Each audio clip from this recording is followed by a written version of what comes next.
पाकिस्तान की बात मैं करना चाहूंगा। कुछ लोग कहते हैं अपने देश के अंदर भी कि ये मुसलमान आतंकवादी है। पाकिस्तान से आया मुसलमान जम्मू कश्मीर के अंदर या देश के किसी भी कोने में आए तो उसका दाग हमारे माथे पे चिपका देते हैं सर। लेकिन पाकिस्तान के अंदर वही आतंकवादी जब आतंक मचाता है तो उसे पाकिस्तान के लोग खवारिज कहते हैं। क्या कहते हैं? खवारिज कहते हैं कि अपने ही पाकिस्तान में, मुल्क के अंदर जब कत्लेआम करता है पाकिस्तान में तो उसे खवारिज कहते हैं, और जब वही आतंकवादी हमारे देश में आता है तो उसे मुजाहिद कहते हैं सर। ये शर्म की बात है। ये पाकिस्तान को ये बात बताना बहुत जरूरी है। या तो जिन लोगों को आप यहां पे भेज रहे हो वो भी मासूमों का कत्ल कर रहे हैं, और जब आपके मुल्क में वो लोग कत्ल करते हैं तो आप उन्हें खवारिज ना कहिए, आप उन्हें भी वही बात बताइए। गोली का जवाब गोली से नहीं होना चाहिए, क्योंकि सर वो 4 आदमियों को भेजते हैं, हम बोल ही रहे हैं, मजम्मत कर ही रहे हैं, और उससे क्या हो रहा है कि हमारे मुल्क के अंदर अफरा तफरी का माहौल है। मुसलमान हिंदू के साथ लड़ रहा है, उन्होंने जो नाम पूछा है वो दिमाग से इस खेल को खेल रहे हैं सर।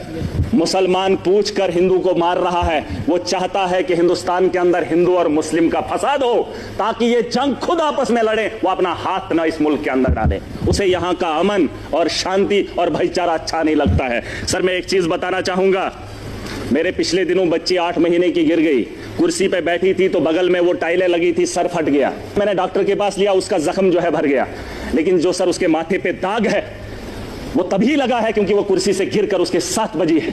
अगर वो कुर्सी पे चढ़ने से पहले ही उसे बचा लिया होता, ना उसके माथे पे कट लगता और ना ही उसके माथे पे वो जख्म रहता। और वो जख्म ये है कि पाकिस्तान से आया हुआ मुसलमान जब यहाँ आतंक फैलाता है तो हमारे माथे पे जो दाग है उसे मिटाने में हमें सालों साल लग जाते। मैं तो समझता था मोदी जी के नेतृत्व में इस देश को चलाया जा रहा है, आतंक के दिलों के अंदर इतना खौफ होगा, पाकिस्तान के अंदर इतना खौफ होगा, क्योंकि तकारीरें वैसी होती थी, जलसे वैसे होते थे। लेकिन आज अगर वो वक्त आ ही गया है, यहाँ अगर मैं अगर ताकतवर हूं, मैं चाहता हूं अगर वो मेरे से गलती करे, मेरे से वो उलझे, मैं चाहता हूं वो कब उलझे और मैं उसको लफाड़े 2 मारकर बिठा दूं। सर ये मेरा मानना है, अगर मैं ताकत में हूं, मैं चाहता हूं अगला मेरे पे वार करे और मैं उसे ताकत से जवाब दूं। आज नहीं सर, पूरी बात सुन लीजिए, अभी तक घंटी किसी की नहीं बजी, किसी की नहीं बजी। अगर मेरे लिए बजा रहे हो मुझे बताओ मैं गलत बोल रहा हूं, मैं सही बोल रहा हूं। मैं कह रहा हूं सर आज आप यहाँ इजलास बुलाएंगे, बुला लो, मैं भी चला जाऊंगा। मैं आज इसलिए आया हूं, मैं इस जम्मू कश्मीर का नागरिक भी हूं और जिम्मेदार भी हूं, और मेरे नौजवान बच्चे, उमर साहब ने एक टीम बनाई, अलग अलग स्टेट्स के अंदर गए, लेकिन मजबूरी क्या हुई कि मुसलमान को देखकर पीटा जा रहा है। मैं इसलिए यहां पर आया हूं। मैं मुंबई नहीं गया, मैं महाराष्ट्र नहीं गया, मैं गुजरात नहीं गया अपने उन बच्चों को देखने के लिए जो यहां से हमारे बाहर पढ़ने के लिए जा रहे हैं। लेकिन मैं उमर साहब का फिर भी शुक्रिया अदा करना चाहूंगा। लेकिन एक बात बताने आया हूं कि उकसाया जा रहा है, पाकिस्तान बड़े आदमी को, ताकतवर को कभी कमजोर नहीं उकसाता है। अगर उकसाने की गलती पाकिस्तान ने की, मैं खुल के बोलूंगा सर, अगर की, और ये पहली बार नहीं हुआ, जम्मू कश्मीर को मोहरा मत बनाइए। मिलकर आज पूरा जम्मू कश्मीर नहीं, पूरा देश इकट्ठा है। जवाब देने का वक्त आ गया है। ताकत का जवाब ताकत से देंगे, गोली का जवाब गोली से देंगे, तब जाके अमन और शांति की बहाली की उम्मीद कर सकता हूं सर। वरना आज ये हाउस चला, 22 तारीख का वो मातम, आज हम बात करेंगे, महीने के बाद फिर किसी जगह फिर कोई कातिलाना हमला करेगा, फिर हमारे बच्चों को जो है स्कूल जाने से रोका जाएगा, फिर हमारे घरों में बमबारी होगी, फिर मुसलमान को हकारत की निगाह से देखा जाएगा। आज मौका है, आज मौका है, आज पूरा देश इकट्ठा है, मुसलमान साथ है। यहां उधमपुर में, पहलगाम के बाद उधमपुर में आतंकवादी हमला हुआ, एक मुसलमान ने गोली खाई। मैं चाहता हूं कि आप यहां पर यह दाग न लगाए, पाकिस्तान को मौका मत दें, मत दे। ये मेरा घर है, मुझे पाकिस्तान के वास्ता नहीं है। अगर देश का हिंदू ये कह रहा है कि मुसलमान आतंकवादी है, तो फिर पूछना चाहता हूं, भारत को छोड़कर अमेरिका लोग क्यों जा रहे हैं, कनाडा क्यों जा रहे हैं, और आपको लगता है महराज पाकिस्तान जाना चाहता है? नहीं, मैं भी दुनिया के उन बेहतरीन ममालिक में जाना चाहता हूं जहां बेहतर जिंदगी मुझे मिले। ये भिखारियों का देश, जहां खुद भूखे नंगे लोग हूं, उस पाकिस्तान में मैं जाना चाहूंगा।